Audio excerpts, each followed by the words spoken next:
Welcome everyone, this is Daniel from the chess website. Today we are going to be looking at an opening called the Hungarian Defense. The Hungarian Defense is an opening that black can try against the Italian. What we're going to be doing is we're going to be looking from white's perspective. So if you play the Italian, this should be good for you. The Italian occurs after the moves e4, e5, knight f3, knight c6. So far so normal, very principled chess. White plays the move bishop c4, seen at all levels, from master, grandmaster, all the way to beginner.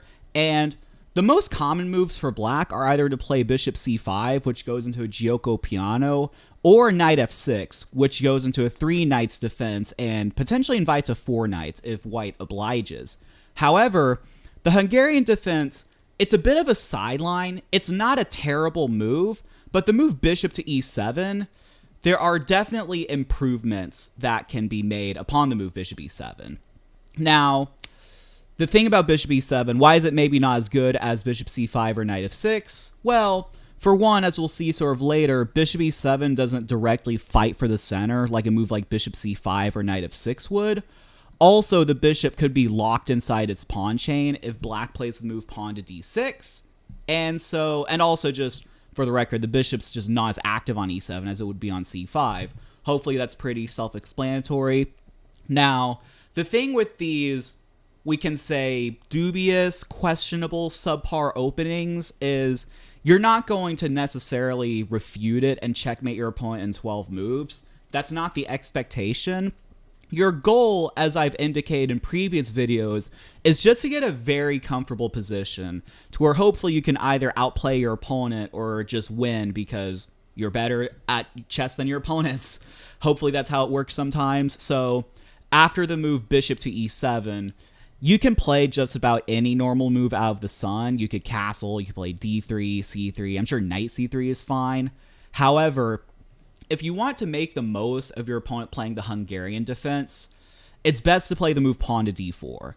Let's say you play castle, then your opponent could play a move like knight f6, attacking the pawn, and then you just say you play a move like d3. This will sort of transpose into a system that black is sort of fine in anyway. It almost resembles a Chigorin against the Ruy Lopez, to where you have this pawn chain. They can play knight a5 to attack the bishop, and you can even have plans like rook e8, bishop f8, and while black might be slightly worse because of the cramping, it's certainly a viable opening for black.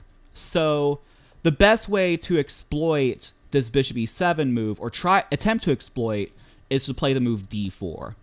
As we talked about a couple of videos ago when we were discussing the 3 knights, we briefly referenced d4 and how it resembles a scotch, and we talked about how if you just leave the pawn there on d4, you have the option to either push or take, both of which are good for white. So black really should try to take the pawn. There's also a line that black can play with d6, which we'll look at here in a second. If black takes the pawn, we can play knight takes d4. Now this will slowly transpose into some scotch lines where black chooses to go bishop e7 and d6. So it might slowly become realized that you're not really going to, again, you're not going to punish your opponent out of the opening. But my goal is just for you to get a comfortable position out of the opening. So we castle, then when they play knight f6 attacking the pawn, we can play knight c3 protecting the pawn. And then we can play rook e1, put extra protection on the pawn, h3, and we just have a very comfortable position compared to our opponents. Our minor pieces are way more active than theirs. We're going to go bishop e3 next, and then we'll just see where the game takes us. There's an alternative line that you can try if you're feeling trappy and you think that your opponent's going to fall for it. Instead of taking the pawn immediately, you just play the move c3. So a move like c3 might resemble that of a Smith-Morra gambit. In the Smith-Morra is e4, c5, and you go d4 immediately. And after takes, rather than recapturing, white plays the move pawn to c3.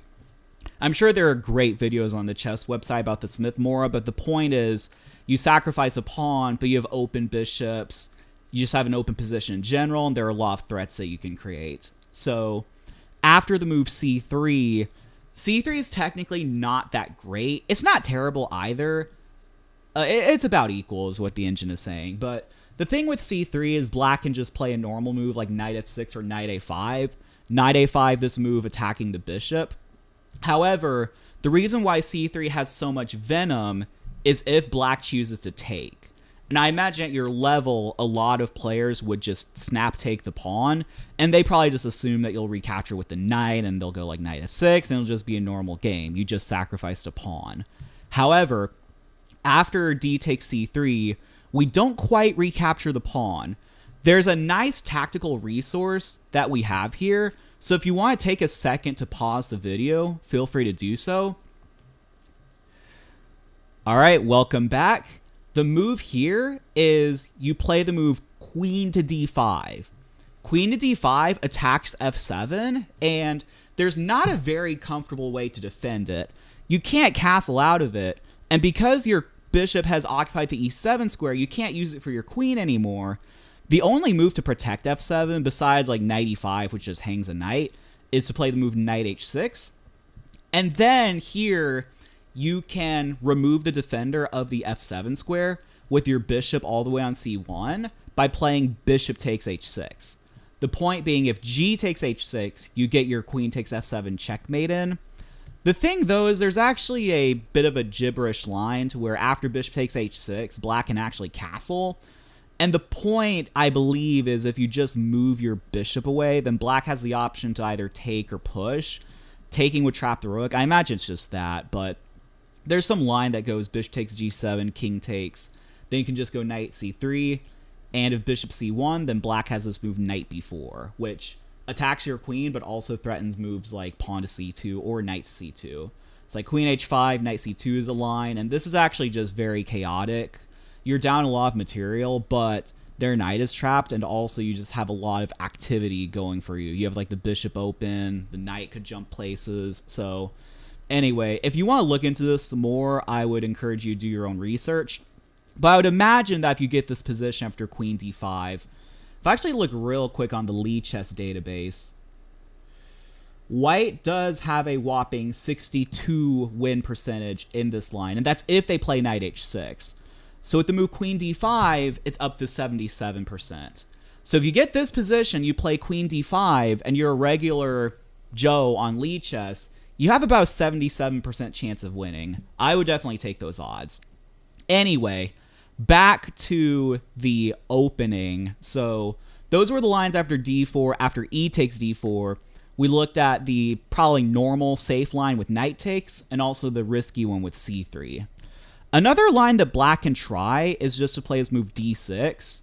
And so the thing about d6 is you're trying to maybe create this Chigorin type setup I was referencing earlier, to where you have the pawn chain, you have the bishop inside it, and you just aim to play solidly. Black could certainly play like this.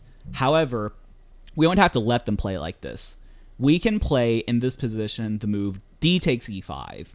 And in order for black to not be down material, they should recapture. If they play knight takes, then you actually have this resource knight takes e5, and you don't quite trade queens, but you play the move queen h5.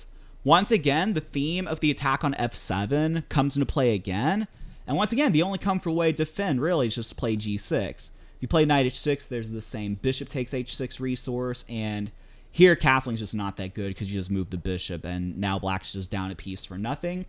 So after move g6, we just take the pawn, and we just get a pawn out of the opening. Our queen and bishop is making life very uncomfortable, and we should be good to go.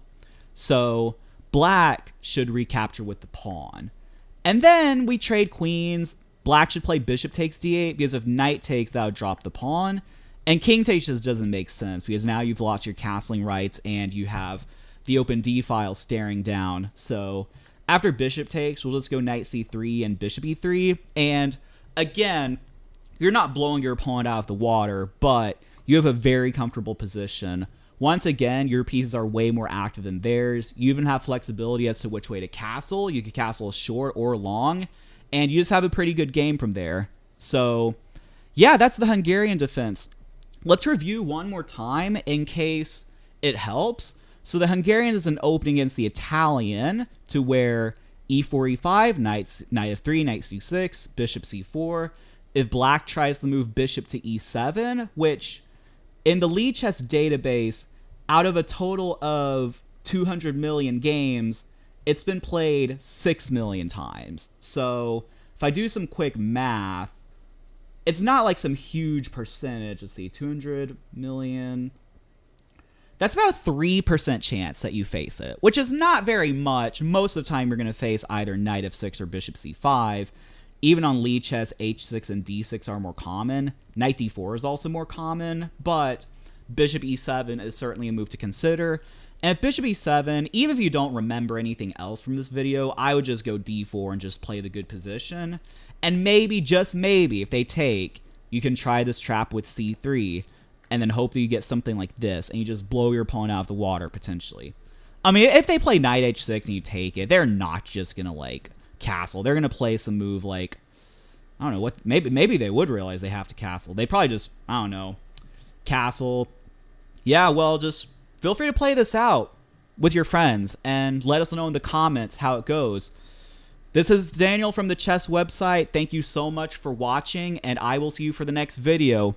Peace out.